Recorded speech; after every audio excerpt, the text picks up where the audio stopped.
오늘 주님 앞에서 또 예배드리는 우리 모든 성도님들 삶 속에 우리 주님이 주시는 신령한 은혜와 은사와 복이 늘 충만할 수 있기를 간절히 축복합니다. 우리가 주님 사랑이 없으면 이 땅에서 살아갈 수도 없고요. 그 누구도 우리를 하나님의 사랑에서 끊을 수 없다라고 하는 이런 말씀들을 성경은 우리에게 주고 있습니다.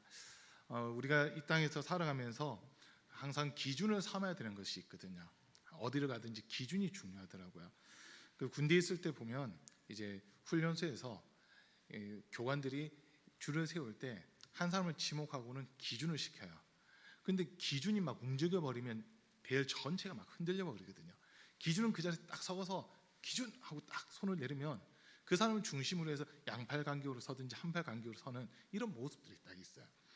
기준이라는 것은 절대 흔들려서는 안 되고 이제 딱 바르게 서 있어야 되는 게 기준이거든요. 우리 신앙생활함에 있어서도 마찬가지로 기준이 있습니다. 절대 흔들려서는 안 되는 기준이 있는데 그 기준이 바로 하나님의 말씀입니다. 오늘 우리가 읽은 여호수아 1장에서는 이제 여호수아가 모세의 뒤를 이어서 이스라엘 백성들을 이끄는 지도자가 되었고 이제 하나님께서 이 여호수아에게 말씀을 주시고 있는데 어떻게 해야 될지 이런 말씀들을 주고 있습니다. 근데 이제 출애굽기라든지 민수기에 있는 말씀들을 보면 하나님 마음에 들었던 사람이 딱 두 사람이 있는데 한 사람은 여호수아고 한 사람은 갈렙입니다. 이제 가나안 땅을 40일 동안 정탐하고 나서 그 땅에 대해서 보고를 하는 장면이 민수기 13장과 14장에 기록되어 있는데 거기서 보면은 동일한 보고를 12명의 정탐꾼들이 먼저 합니다. 이곳은 적과 꿀이 흐르는 땅이 맞습니다. 이곳에서 난 과일들과 열매들을 보십시오라고 하는 이 부분까지는 동일해요. 그런데 10사람의 보고는 그러나 우리는 그 땅에 들어갈 수 없습니다라고 하는 보고를 합니다.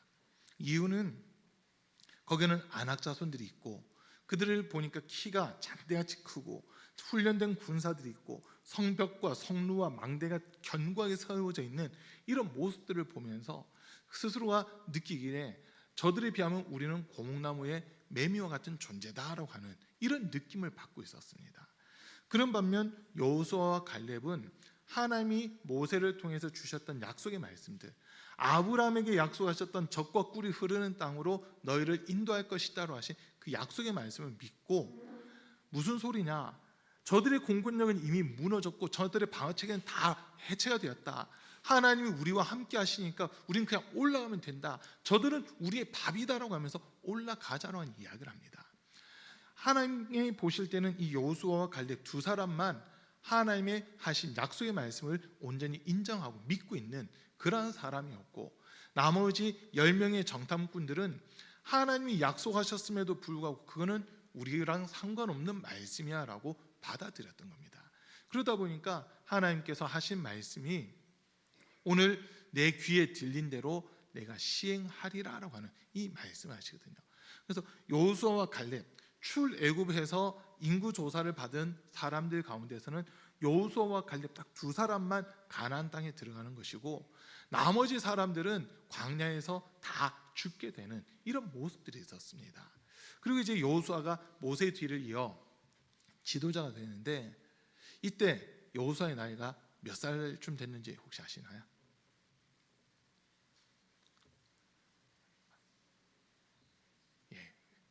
우리 장수임 목사님 감사합니다. 그건 크게 얘기하셔도 돼요. 여호수아가 이스라엘의 지도자가 됐을 때 나이가 이미 100살입니다.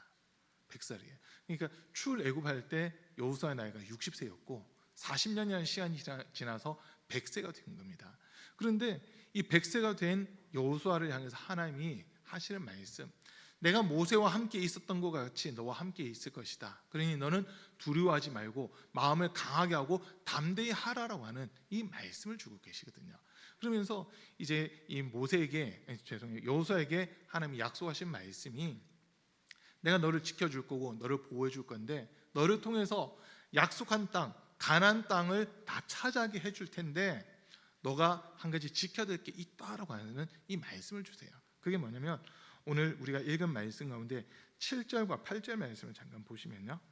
7절 8절 말씀을 보면 오직 너는 크게 용기를 내어 나의 종 모세가 너에게 지시한 모든 율법을 다 지키고 오른쪽으로나 왼쪽으로 치우치지 않도록 하여라.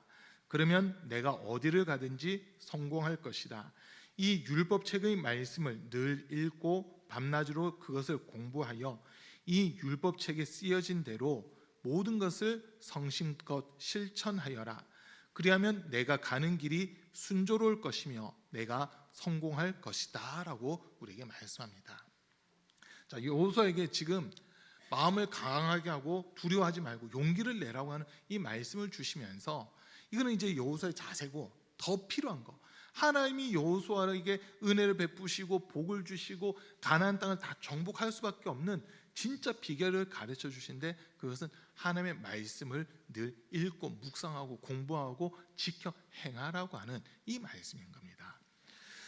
우리가 신앙생활하면서 하나님의 말씀을, 사실 저도 이제 목회 20년 이렇게 넘게 하다 보니까 보이는 거예요. 살짝 보여요. 어떤 분들은 말씀을 들어요. 그런데 듣는 족족 반대귀로 막 빠져나가는 그런 분들이 계시고요. 어떤 분들은 말씀을 들은 것을 마음에 새기고 또 묵상하면서 그 말씀을 뜻을 밝혀보려고 기도하고 몸부림치는 이런 사람들이 있거든요. 그러다 보니까 이 부분에서 차이가 있구나. 하나님의 말씀이 내 마음밭에 뿌리를 내리느냐 그렇지 않느냐 따라서 그 사람의 신앙생활하는 모습이 너무나도 달라지더라라고 하는 겁니다. 어떤 분들은 그냥 해오던 대로 하면 되겠지 이렇게 생각을 많이 가져요. 그런데 또 어떤 분들은 하나님의 말씀을 기준 삼고 정말 이 말씀이 우리에게 명하신 대로 내가 순종하겠다라고 하면서 신앙생활하는 그런 분들이 계시거든요.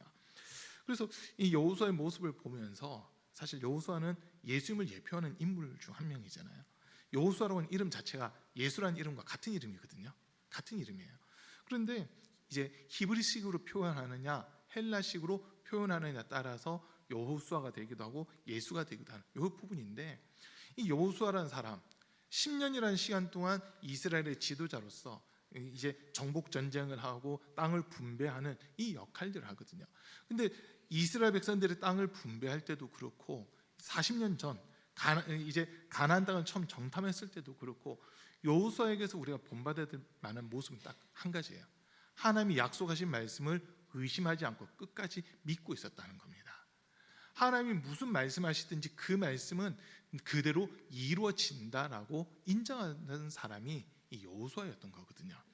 그런데 그 여호수아를 향해서, 이미 100세나 된 여호수아를 향해서 하나님께서 하신 말씀이 모세를 통해 너에게 준 율법책을 다 지켜 행하라. 그 가운데 기록된 것을 다 지켜 행하고 좌로나 우로나 치우치지 마라. 그 율법에 기록된 모든 말씀들을 날마다 아침 저녁으로 읽고 묵상하면서 공부하고 지켜 행하라고 하는 이 말씀을 하시거든요. 그래서 이 부분을 보면서 어떤 분들은 이렇게 얘기해요. 그동안 내가 일평생 신앙생활을 했으니까 이제는 성경 좀 안 읽어도 되겠지라고 생각하시는 분들도 없지 않아 있어요. 그런데 100세가 된 여호수아에게 하나님이 하신 말씀은 너 죽을 때까지 하나님 말씀 읽어야 된다. 어떻게 이 말씀을 하고 계시거든요. 왜 이렇게까지 하나님의 말씀을 읽으라고 얘기를 하셨을까? 이런 질문들이 사실 주어지더라고요. 먼저 우리가 아모스 8장 11절 말씀 한번 좀 띄워주세요. 아모스 8장 11절입니다.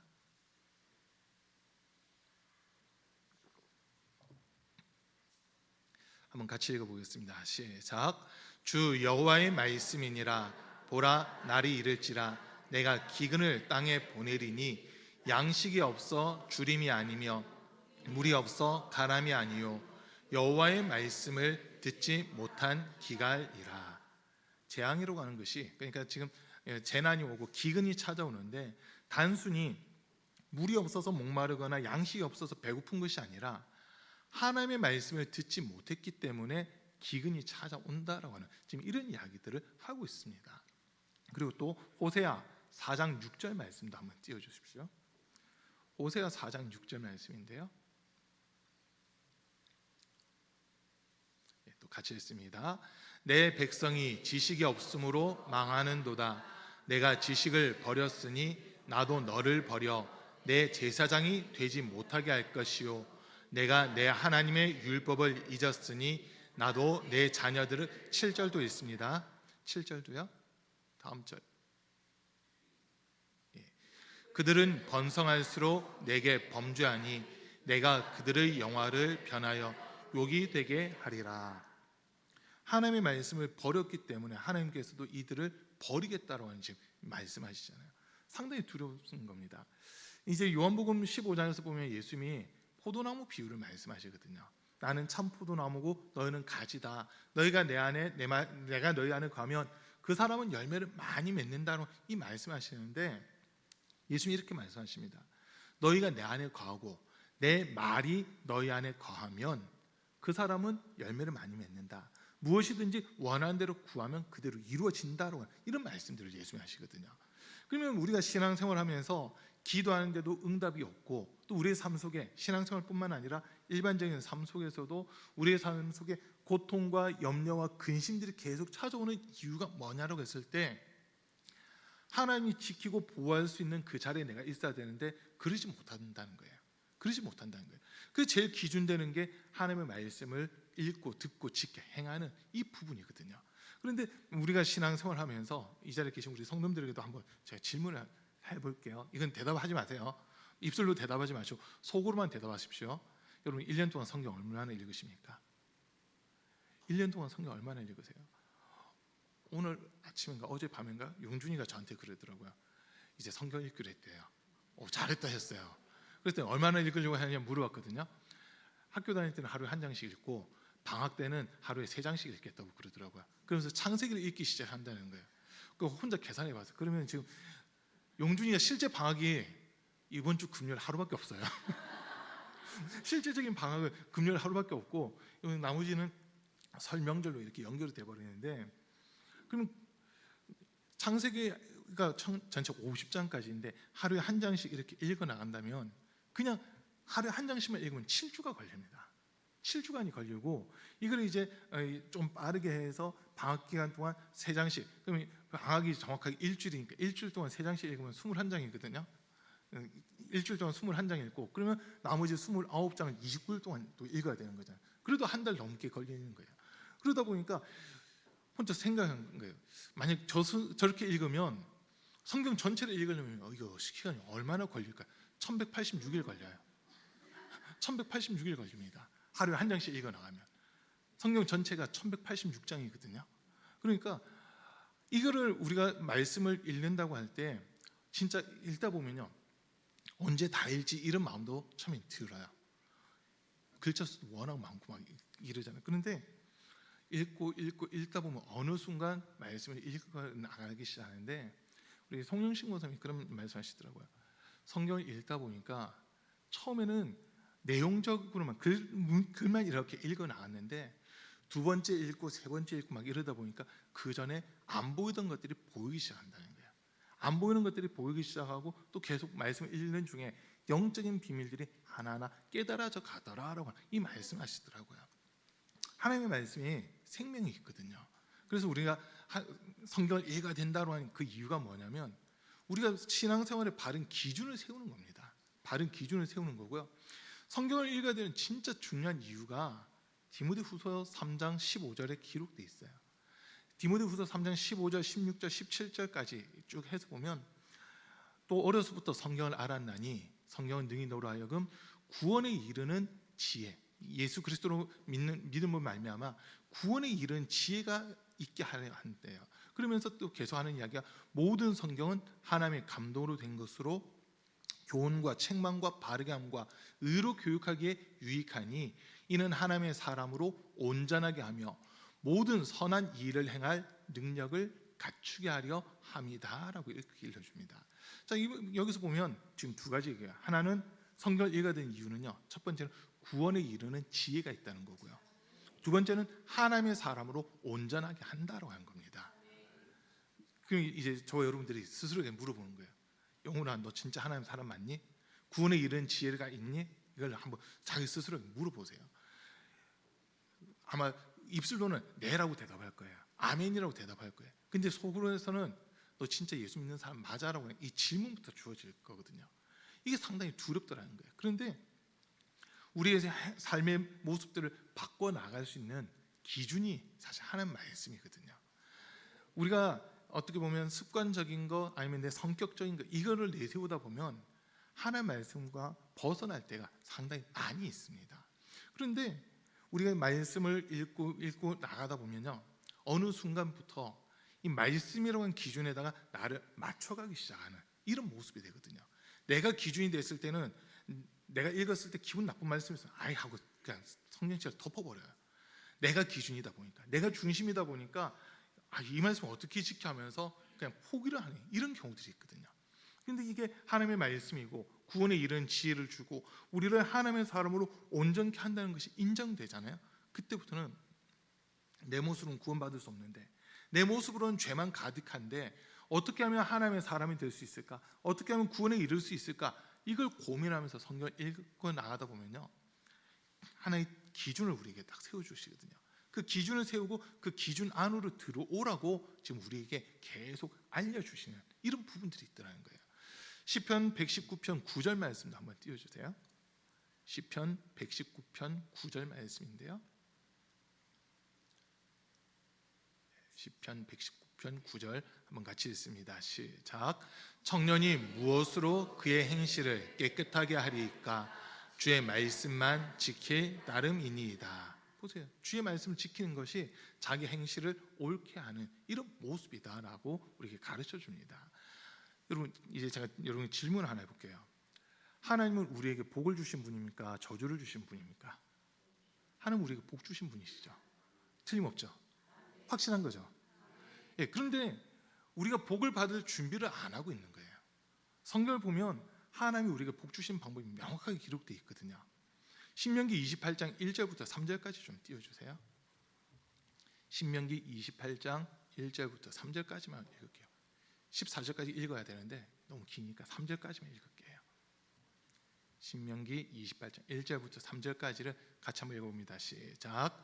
내가 내 하나님 여호와의 말씀을 삼가 듣고 내가 오늘 내게 명령하는 그의 모든 명령을 지켜 행하면 내 하나님 여호와께서 너를 세계 모든 민족 위에 뛰어나게 하실 것이라.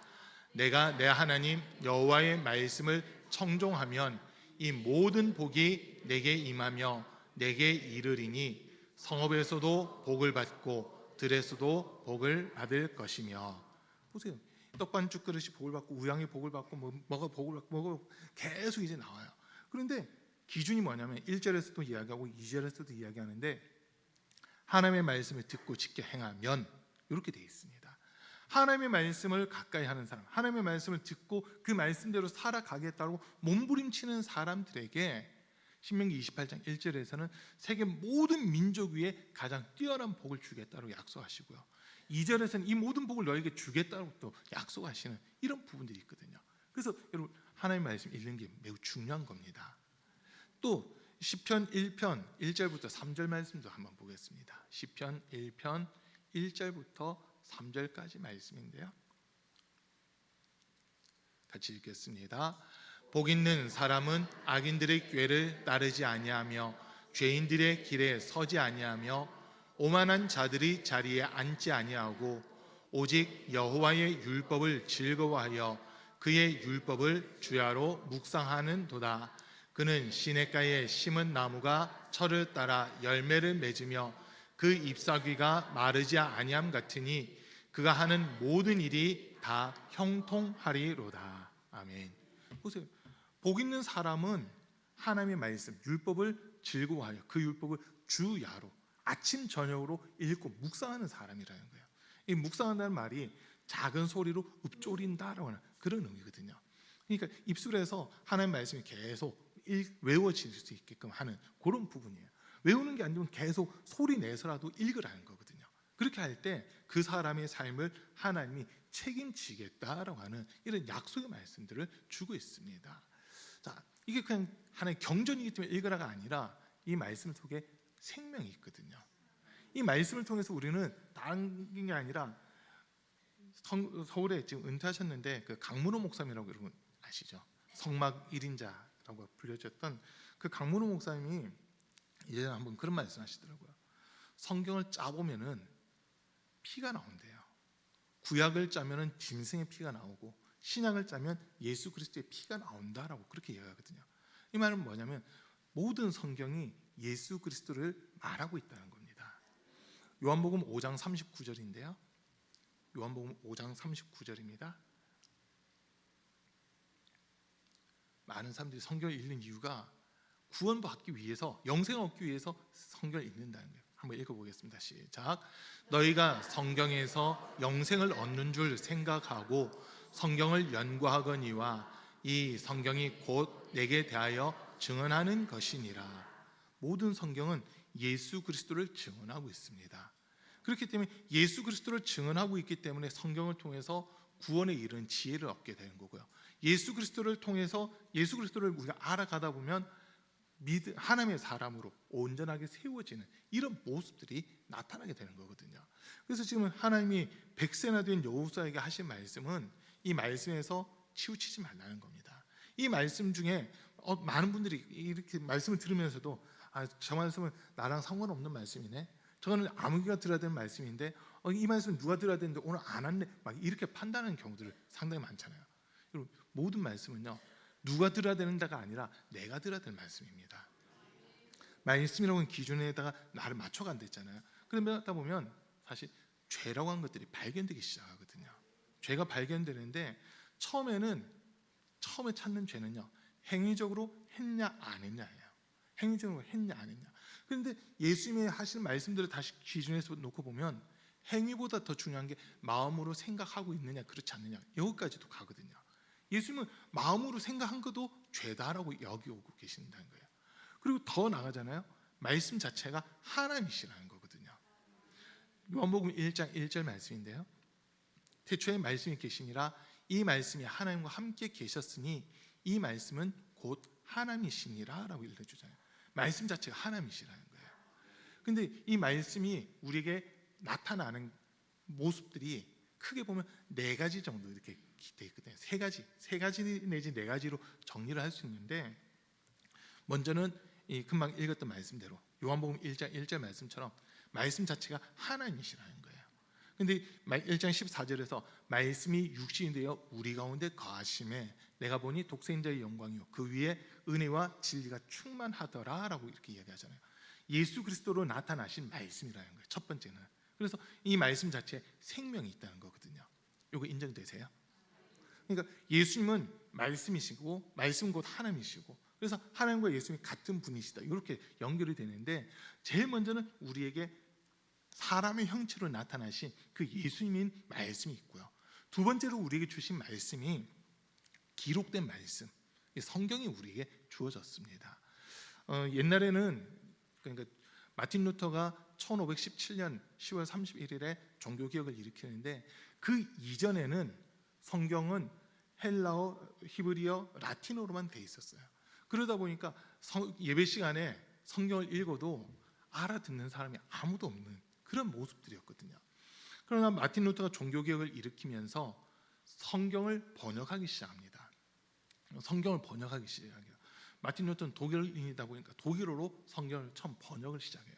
그리고 이게 점점 유럽으로 퍼져나가면서 1700년대 와가지고는 이제 영국의 킹 제임스 왕에 의해서 성경을 번역해라. 이걸 왕실에서 돈을 다 들 테니까 성경을 영어로 정확하게 번역을 해라 해서 나온 버전이 킹 제임스 버전이라고 하는 영어 버전이 나옵니다. 그리고 1800년대 미국으로 건너가면서 이제 그 킹 제임스 버전이 계속 사용되다가 영어 성경 중에서 제일 어려운 게 킹 제임스 버전이에요. 사실 번역하기가 제일 어렵게 돼 있더라고요. 이게 왕실의 그 권위를 부여한데 가지고 좀 어려운 영어들로 돼 있어요. 그런데 미국에서 이제 번역을 하면서 지금 제일 많이 읽혀지고 있는 버전은 NIV 버전이라고 뉴 인터내셔널 버전, 이게 제일 쉽게 국제적으로 해서 제일 쉽게 읽혀지는 그런 책으로 지금 되어 있어요. 뭐 여러 종류가 있습니다. 우리나라에는 이제 우리 감리교 선교사인 아펜젤러 선교사님이 성경 번역을 하는 일을 사실 했거든요. 그러다가 성경 번역하기 위해서 서울에서 배를 타고 목포로 내려가다가 거기 이제 배가 침몰하면서 아펜젤러 선교사님이 순교를 당했는데, 어쨌든 우리나라에서 이제 초기에는 한자로 이렇게 성경들이 막 돼 있었잖아요. 그러다가 이게 점점 우리말로 바뀌면서 제일 많이 쓰고 있는 게 개역 한글판, 그리고 시대적으로 문자들이 달라지고 언어가 달라진 것들이 있어서 바뀐 것이 개역 개정판이거든요. 근데 개역 개정판 나오기 전에 우리가 쓰고 있는 이 세번역, 표준 세번역 처음에 나왔다가 세번역이 됐는데 이제 성경을 읽을 때 느낌이 다른 거예요. 개역 한글판이라든지 개역 개정판은 소위 운율이 있고 이래서 외우기도 쉽게끔 돼 있는데, 이 세번역은 좀 산문체로 돼 있다 보니까, 운문체가 아닌 산문체로 돼 있는데 이야기는 되게 쉽게끔 돼 있어요. 이야기는 되게 너무 쉽게끔 해놓다 보니까 어떻게 보면 이거는 불신자들을 전도하기 위해서 풀어놓은 책처럼 그렇게 느껴지거든요. 그러다 보니까 용어들이 좀 잘못 사용된 것들이 있더라고요. 그런 부분들이 있는데, 어쨌든 지금 한국 교회에서는 개역 개정판을 95% 정도가 쓰고 있어요. 한국 교회 전체는 95% 정도가 개역 개정판을 쓰고 있고, 세번역을 쓴 교회들은 한 3% 정도 되는 것 같아요. 한국 교회 전체에서 한 3% 정도 되는 것 같고, 그 외에 이제 몇몇 교단이라든지 교회들은 뭐 킹제임스 버전 흠정역으로 하는 거, 한글로 되는 킹제임스 버전, 아니면은 쉬운 성경, 우리말 성경, 이렇게 해서 성서 공회랑 상관없이 이렇게 번역된 그런 성경들을 보는 교회들도 종종 있긴 합니다. 자, 그런데 지금 이 성경이 번역되면서 분명 번역상 오류도 있긴 있어요. 그렇지만 더 중요한 것은 성경에 기록되어 있는 말씀은 사람의 지혜로 이해할 수 있는 게 아니라 성령께서 가르쳐 주셔야지만 깨달을 수 있는 그런 말씀이라는 거거든요. 그래서 성령께서 이렇게 가르쳐 주실 때 말씀이 열리기 시작하고 말씀이 이해가 되고 믿어지는 그런 부분들이 생긴다는 거예요. 아까 우리가 디모데후서 3장 말씀 읽었지만, 모든 성경은 하나님의 감동으로 된 것으로 교훈과 책망과 바르게 함과 의로 교육하기에 유익하니라고 되어 있잖아요. 우리는 하나님의 사람을 온전하게 하기 위해서 우리에게 교훈도 주고 책망도 주고 바르게 함도 가르쳐 준다는 거예요. 우리가 가야 될 방향이 어딘지를 정확하게 가르쳐 주고 알려주는 게 이 성경 말씀이라는 거거든요. 그래서 우리는 이 말씀을 늘 가까이 해야만 되는 겁니다. 요한계시록 1장 3절 말씀 한번 띄워주시고요.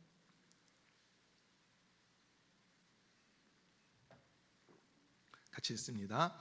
이 예언의 말씀을 읽는 자와 듣는 자와 그 가운데 기록한 것을 지키는 자는 복이 있나니 때가 가까움이라. 자, 이 예언의 말씀 읽는 자, 듣는 자, 지키 행하는 자 복이 있다 했잖아요. 자, 아까 말씀이 첫 번째는 하나님 그 자체, 예수님으로 오신 말씀, 두 번째 기록된 말씀에서 성경이 있고요. 세 번째 말씀이 뭐냐? 선포된 말씀이라고 해서 이 강단에서 증거되고 선포되는 이 설교를 말씀과 동일하게 또 보고 있습니다. 그리고 제일 중요한 네 번째가 있는데요. 그게 뭐냐면 모든 말씀은 나에게 주신 말씀이라는 거예요. 이걸 이제 레마라고 그렇게 이야기하거든요. 우리가 말씀 듣다 보면 이건 아무개가 들어야 되는데 사실 그런 부분들이 좀 느껴질 때가 있을 수도 있어요. 왜냐하면 저는 모르는데 성령께서 이렇게 설교하기 전에 뭔가 감동 주신 부분들이 있거든요. 그래가지고 이렇게 얘기하다 보면 뜨끔뜨끔해 하시는 분들이 이렇게 한 번씩 보이더라고요. 그런데 그게 왜 그런가 보니까 내가 들어야 될 말씀이 있기 때문에 그렇다는 거거든요. 말씀을 듣다 보면 난 이 말씀들 다 지켰는데 난 이대로 살았는데 이런 부분들도 분명히 있을 거예요. 그런데 오히려 지금은 지키고 있는데 내 속에서 이 말씀을 거스르려고 하는 마음들, 이런 것들을 빨리 찾아가지고 회개해야 될 부분들이 있다는 거거든요. 그래서 이 말씀은 오늘 말씀은 아무개가 들었어야 되는데, 오늘 말씀은 누가 들었어야 되는데, 그게 아니라 오늘 말씀은 나에게 주신 말씀이었구나, 이렇게 우리가 받아야 되는 겁니다. 하나님의 말씀은요, 우리 한 사람 한 사람에게 주시면서 그 말씀을 통해 우리 영혼을 살리고 새롭게 하는 그 은혜를 더해주는 거거든요. 에베소서 6장에서 보면 하나님의 전신갑주들이 기록되어 있습니다. 하나님의 전신갑주라고 해서 기록되어 있는데 6가지 무기가 기록되어 있거든요. 근데 보면 전부 다 방어용 무기예요.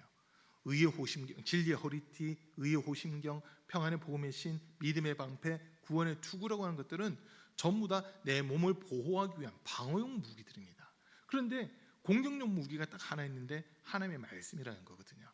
하나님의 말씀, 곧 성령의 검, 곧 하나님의 말씀을 가지라라고 되어 있잖아요. 예수님이 마귀와 싸움을 하실 때, 싸움이라기보다 처음에 공생애를 시작하며 마귀에게 시험 받으실 때 마귀를 이긴 방법이 말씀으로 이기셨거든요. 돌로 떡을 만들어 먹으라 했을 때 예수님께서는 사람이 떡으로만 살 것이 아니요 하나님의 입에서 나오는 모든 말씀으로 살 것이니라고 하는 신명기 8장에 있는 말씀을 인용해서 그 첫 번째 시험을 이기시고, 또 두 번째 시험, 성전 꼭대기에서 뛰어내려 봐라, 천사가 너를 받아줄 것이다, 마태복음 기준입니다. 그렇게 했을 때 예수님께서는 주 너희 하나님을 시험치 말라 하셨느니라고 하면서 또 역시 말씀으로 마귀의 시험을 이기십니다. 세 번째는 높은 산 꼭대기로 예수님을 데리고 와서 천하 영광을 다 보여주면서 나에게 한 번만 엎드려 절하면 이 모든 천하 영광을 내가 너에게 주겠다 할 때, 예수님께서는 주 너희 하나님만 경배하고 그를 섬길지니라고 하는 한 말씀을 인용해서 또 마귀의 시험들을 이겨나가셨거든요. 그래서 그 모습을 보면서 말씀이 검이라고 되어 있잖아요. 그냥 검이 아니에요. 양날검입니다. 히브리서 4장 12절 말씀 한번 띄워주세요. 히브리서 4장 12절을 보면 하나님의 말씀은 살았고 활력이 있어 좌우의 날에선 어떤 검보다도 예리하여 영과 혼과 및 관절과 골수를 찔러 쪼개기까지 하며 또 마음의 생각과 뜻을 판단하나니라고 이렇게 읽어주거든요. 하나님의 말씀은 양날검이라는 거예요. 그래서 이 검으로 마귀의 괴계를 끊고 저주를 끊고 또 잘못된 미혹들을 끊어낼 수 있는 그 힘이 이 말씀 속에 있다라는 것을 우리에게 이렇게 가르쳐주고 있습니다. 자, 지금 우리나라가 북한과 이렇게 대치 중에 있잖아요. 아직 전쟁이 끝난 게 아니라 휴전 상태잖아요. 휴전 상태인데 우리나라에 있는 무기들이 어마어마하거든요. 지금 무기들만 가지고 따진다면 우리나라가 전 세계 5위의 국방력을 가지고 있다는 거예요. 전 세계 5위래요. 무기만 가지고 보면 병력은 5위가 안 되는데 무기가 신무기들이 막 개발되고 하면서 지금 이제 트럼프가 미국 대통령 되면서 그런 얘기를 했어요. 한국 K무기를 미국이 수입하겠다라고 하는 그런 이야기를 했거든요. 그러다 보니까 러시아도 또 우크라이나도 지금 전쟁 중인데 한국 무기를 서로 구입하려고 하는 지금 이런 모습들이 있잖아요. 그러다 보니까 지금 한국 무기가 어마어마한 이 위력을 발휘하는 그 모습들이 있어요. 자, 그런데 무기가 좋아도 그걸 사용할 줄 모르면 안 된다는 거거든요. 아무리 강력한 무기가 있어도 그걸 바르게 사용하려면 그 무기에 내가 익숙해져야 돼요. 훈련을 통해서 계속 그 무기를 접해보고, 군대에서 제일 많이 하는 것 중 하나가요, 총기 분해하고 조립하는 거거든요. 저희 때 이제 K2 소총을 썼는데 K2 소총을 완전 분해를 했다가 조립하는 거, 그걸 한 달에 한 번씩은 해요. 병기 청소할 때, 총기 청소할 때 그냥 대충 하긴 하는데 한 달에 한 번 정도는 총기를 완전 분해해가지고 스프링까지 다 분해해서 그 칫솔로 다 닦아내고 다시 조립하는 그런 걸 하거든요. 한 번은 제가 이제 파견을 돼가지고 90mm 무한동 총이라고 하는 것, 그 대전차 화기인데 전차를 향해서 쏘는 90mm 포가 있어요. 소위 바주카포 비슷하게 생긴 어깨 메고 이렇게 쏘는 게 있거든요. 화기 중대로 이렇게 파송이 돼가지고 그걸 훈련을 받는데 와, 처음 보는 무기인데 전 처음 봤거든요. 90mm 한 달인가 두 달 그 파견가 했으면서 완전 분해를 시키더라고요. 그 고참들이 완전 분해하게끔 해서 완전 분해했다가 조립하는데 시간을 재는 거예요. 몇 초 안에 그 완전 분해했다 조립해야 된다고. 완전 분해하고 조립하는데 걸리는 시간 2분 안에 그걸 끝내야 된다는 거예요. 그렇게 하면서 분해를 하면서 이게 무슨 부품인지 부품 하나하나 막 다 알아가거든요. 그리고 어떻게 작동되는지 그걸 하나하나 배우다 보니까 무기가 익숙해지니까 두렵지 않은 거예요. 그 무기를 정확하게 사용할 수 있겠더라고요. 훈련소에 있으면 사고가 되게 많이 납니다. 제일 많이 나는 사고가 사격장하고 수류탄 투척장, 여기서 사고가 제일 많이 나거든요. 왜냐면 실탄 사격을 안 해봤잖아요. 일반인들은 실탄 사격 안 해봤는데 실탄 받아들고 빵 소리에 놀래가지고 막 총기 위로 올라가고 이러면서 안전사고가 나는 경우가 종종 있어요. 그러다 보니까 사고 나지 말라고 교관들이 이 사격장하고 수류탄 투척장에서는 더 세게 군기를 잡거든요. 수류탄 같은 경우도 처음 이 훈련병들이 긴장하니까 수류탄에 안전핀이 2개가 있거든요. 2개가 있어요. 하나는 엄지손가락으로 딱 떼는 안전핀이 있고 하나는 이렇게 뽑는 안전핀이 있어요. 요거 핀 하나라도 걸려져 있으면 수류탄은 안 터지거든요. 수류탄 절대 안 터져요. 그런데 수류탄 처음 받는 훈련병들이 얼마나 긴장하는지, 처음이다 보니까 안전핀을 제거한다면 자기도 모르게 손이 펴졌다 다치는 거예요. 이게 뇌관이 이렇게 열렸다가 다치면 3초 있다가 터지는 거거든요. 수류탄은 무조건 3초 있다가 터져요. 그래서 좀 몇 번 던져보고 했던 사람들은 수류탄 일부러 한번 놨다 놓고는 서로 하나 둘 세고는 던져요. 그럼 공중에서 팍 터져서 더 많은 사람들한테 피해를 줄 수 있는 그런 부분들도 있거든요.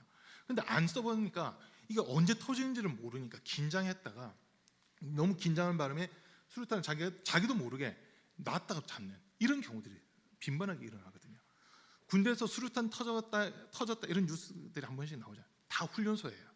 훈련소에서 너무 긴장해가지고 자기도 모르게 손을 놨다 잡은 거죠. 그러니까 여기서 그냥 터져버린 거거든요. 꼭 잡고 있으면 절대 안 터져요. 꼭 잡고 있으면 안 터지고 탁 던진 다음에 속으로 하나 둘 셋 세고 고개 숙이면 그다음 펑 터지게끔 그렇게 돼 있거든요.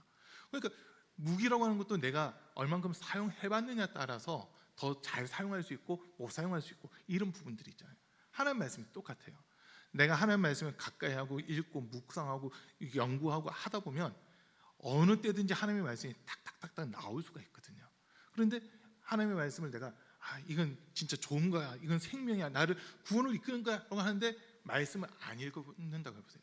군인들이 무기를 사용할 줄 모르는 모습과 똑같아지는 겁니다. 똑같아지는 거예요. 미국에서 막 폭동이 일어났을 때 흑인들이 한 번씩 폭동이 일어났을 때 옛날 LA에서도 막 폭동이 일어나고 했었잖아요. 그때 그 폭동을 진압했던 게 한국인들이래요. 한국인들은 사실 총기를 가지고 있지는 않는데 막 이 침범해오고 한국인들이 운영하는 슈퍼마켓이라든지 이런 걸 그냥 막 털어가니까 총 한 조를 뺏어가지고는 그냥 쏘는데 남자들 대다수 군대 갔다 와놓으니까 총을 정확하게 쏘는 거예요. 그러다 보니까 미군들이 한국에 함부로 건드면 안 된다고 막 그런 일들도 있었거든요. 무기를 잘 사용한다는 것은 그만큼 내가 가깝다는 거예요. 무기랑 가깝다는 거예요. 똑같이 돼요. 하나님의 말씀을 우리가 많이 읽고 외우고 암송하고 또 지켜나가려고 몸부림치다 보면 말씀이 우리 안에서 생명력을 발휘하는 이런 모습들이 나타나게 되는 겁니다.